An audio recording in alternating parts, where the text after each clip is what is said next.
Dear students, myself, Mr. P.P. Sutar, Associate Professor, Department of Chemistry, Gopal Krishna Gokhale College, Kolhapur.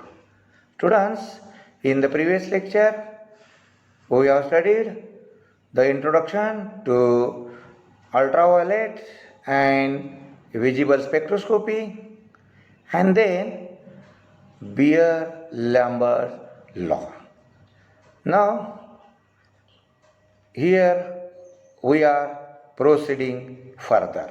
Now, the next point is the terms used in the ultraviolet spectroscopy. Now, we have seen in the discussion of electronic spectra, the term that is chromophore, exochromes are used. Let us see one by one. The term chromophore. Chroma means color. A chromophore is an unsaturated group of molecule. Important, unsaturated group of a molecule that undergoes N to pi star and pi to pi star transition by absorbing in ultraviolet or visible region.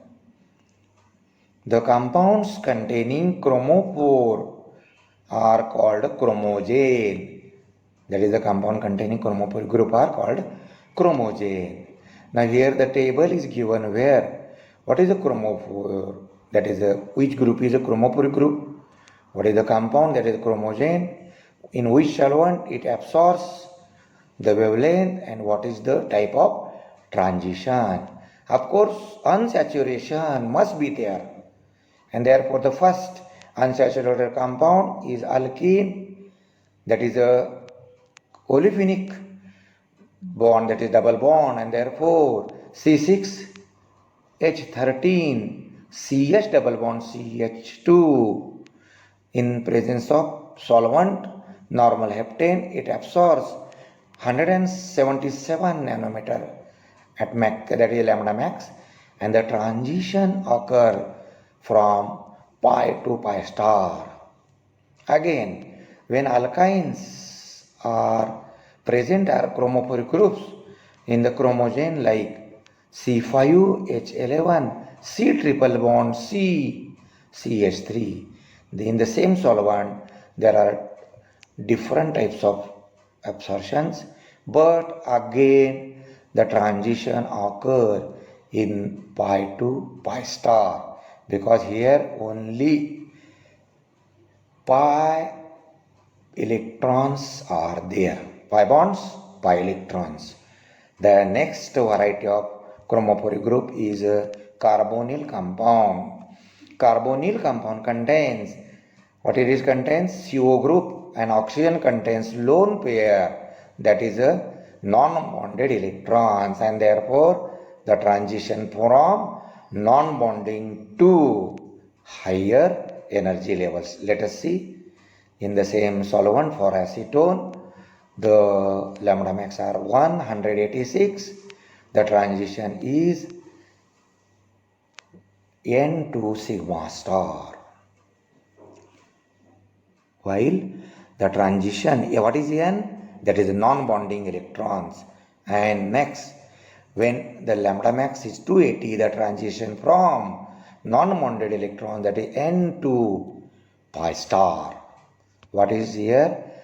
Oxygen contains lone pairs. Therefore, the compounds like oxygen, nitrogen, they are called heteroatoms, and they contains lone pairs. Now, azo compound, azo N double bond N, example is CH3 N double bond N CH3, that is in presence of solvent ethanol, wavelength is increased. Why? Because there is a absorption more, and therefore the transition from N to pi star. Although there are pi bonds, lone pairs are available for transition, while in the first two compound there are no lone pairs, and therefore only pi to pi star transitions. Now nitroso compounds, again lone pairs are there, and their transition from N to pi star. Nitro compounds, the transition from N to pi star. Nitrate compounds, NO2 group, the transition when nitro so group is there, nitro and group is also there, and nitrate group is also there. The wavelength increases. The transition from, of course, N to pi star. These are the terms that is used. These are the groups which are responsible for the transition, and they are known as chromophoric groups, and the compound as a chromogene. Now, these chromophores can be grouped into two types. Yes. The number one is chromophores in which olefinic bond is between two carbon atoms. For example, alkene, that is C double bond C, alkyne C triple bond C. They show only pi to pi star, only pi electrons, and therefore pi to pi star electronic transition. Of course, the transitions are somewhat higher energy transitions. Second variety of chromophores in which an olefinic bond involves one or both heteroatoms. For example, carbonyl group, that is oxygen, different than carbon. Diazo, N. They show, why they show? Of course, there are pi electrons, and also there are lone pairs, that is non-bonded electrons, and they show both pi to pi star and N to pi star electronic transitions. Of course, N to pi star transitions are of lower energy transitions and caused by longer wavelength, that is the when energy is low, lambda is more, because it is inversely related. Hence, most of unsaturated groups bearing heteroatoms are potential chromophores. Now, the second term in this is exochrome. First one was chromophores. These are exochromes.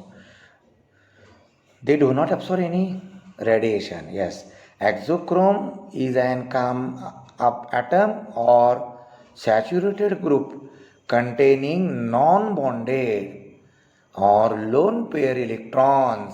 They contain non-bonded or lone pair electrons. By itself, it does not absorb radiation of wavelength greater than 200 nanometer.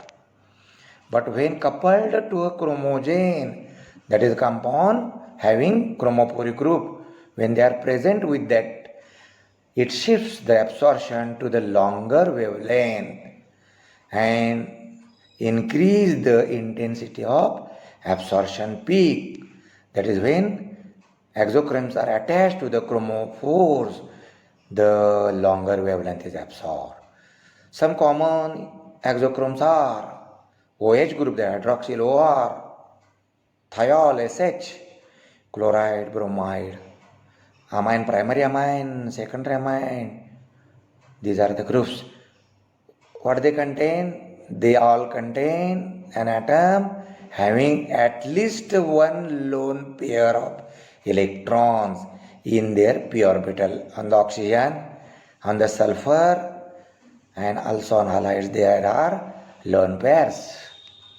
An exochrome offers its lone pair of electrons for extending the conjugation of chromophore and becomes a part of new extended chromophoric system. It extends and becomes actually the part. And this greatly lowers the transition energy, that is the delta E. Yes, we have seen in the last topic what is the delta E, that is the difference between the two energy levels, that is delta E, and which is a transition energy, excitation energy. And as delta is less, it shifts the absorption to the longer wavelength. Thus, primary NH2 group although does not absorb the radiation of longer wavelength, when bonded to benzene ring, absorption shifts to the longer side. What is the absorption of benzene? Look here. For benzene, the lambda max is 254. When exochrome is attached to this benzene, then benzene, what is it? Chromophoric group? Pi electrons. And when it is a chromophore, benzene is a chromophore, but it is not in the when the exochrome is attached to the chromophore, the lambda max value is increased to 280 nanometer, and therefore there is a shift of wavelength to the longer side from 254 to 280, and this shift is known as the red shift or bathochromic shift. We are going to see the next bathochromic or red shift, the shift of absorption band to the longer wavelength. I have told you red wavelength is having more wavelength, that is length, and therefore the shift of absorption band toward the longer wavelength is called bathochromic or a red shift.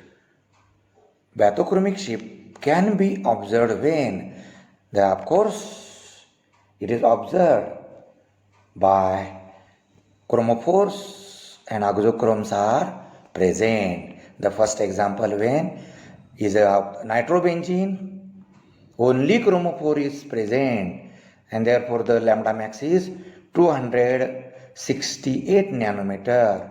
And when exochrome is attached to this chromophore, that chromogen, then the wavelength is increased to the 318 nanometer, and this is to the longer wavelength, that is a red shift.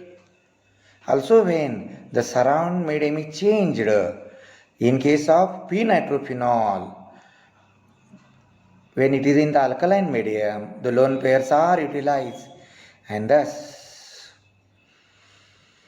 the p-nitrophenoxide ion absorbs the longer wavelength.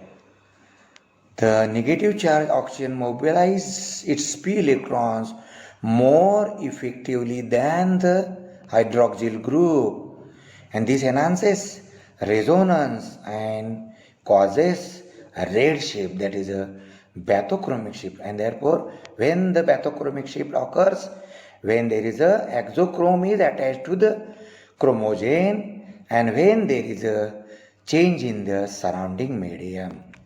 Then next shift is known as hypsochromic, or of course to the blue shift, that is to the shorter wavelength. The shift of the absorption band to shorter wavelength is called as hypsochromic or blue shift. Now we have seen the different regions of electromagnetic spectrum, that is IR, that is infrared. After infrared, our visible spectrum is a red, that is VI, BG, YOR colors. Red is more energy and violet is having less energy, and therefore when the shift of band takes place to the shorter wavelength, it is called as a blue shift.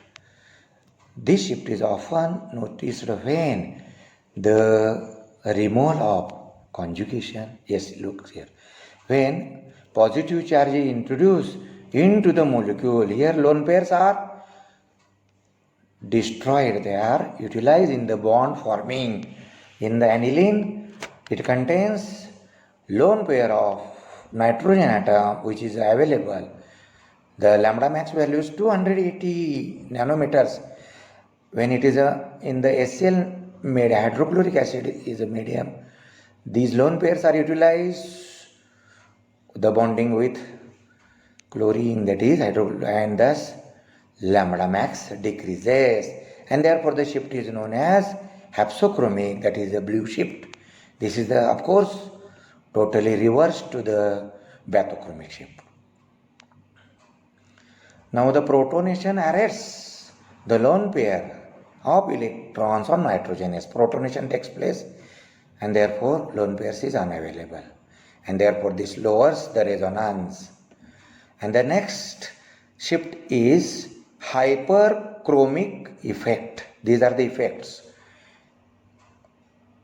First two are shifts of the wavelength, while these are the effects. Look, it is increase in the intensity of absorption maximum, that is Emax.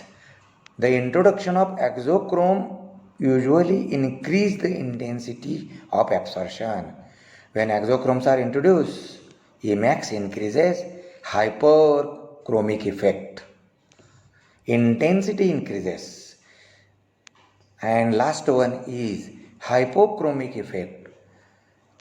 It is the decrease in intensity of absorption maximum, that is Emax. Of course, reverse to the above.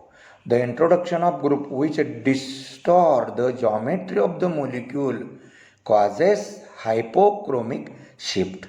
Now these all shift, that is bathochromic shift, hypsochromic shift, hyperchromic shift effect and hypochromic effect can be shown together as shown in the next diagram. The diagram showing interrelation between these effects. Now in the diagram, the wavelength lambda is taken on the x-axis while the absorption is on the y-axis. Now we have studied the red shift. Here I am showing when the red shift, that is the wavelength increases, that is the shift of the wavelength to the longer side, red shift. While wavelength decreases, that is shift of the wavelength toward the shorter side, that is the blue shift. These two shifts are in the wavelength. Now another is intensity changes. When the intensity increases, the effect is known as a hyperchromic effect, and when the intensity decreases, the intensity of the peak decreases, it is known as a hypochromic shift. Students, the points from these, that is chromophores, exochromes, they are repeatedly asked for the short notes, and also these shifts for also the short notes and for also the multiple choice questions. Therefore, study the points. With this, I conclude my today's lecture. The remaining points will be studied in the next lecture. Thank you.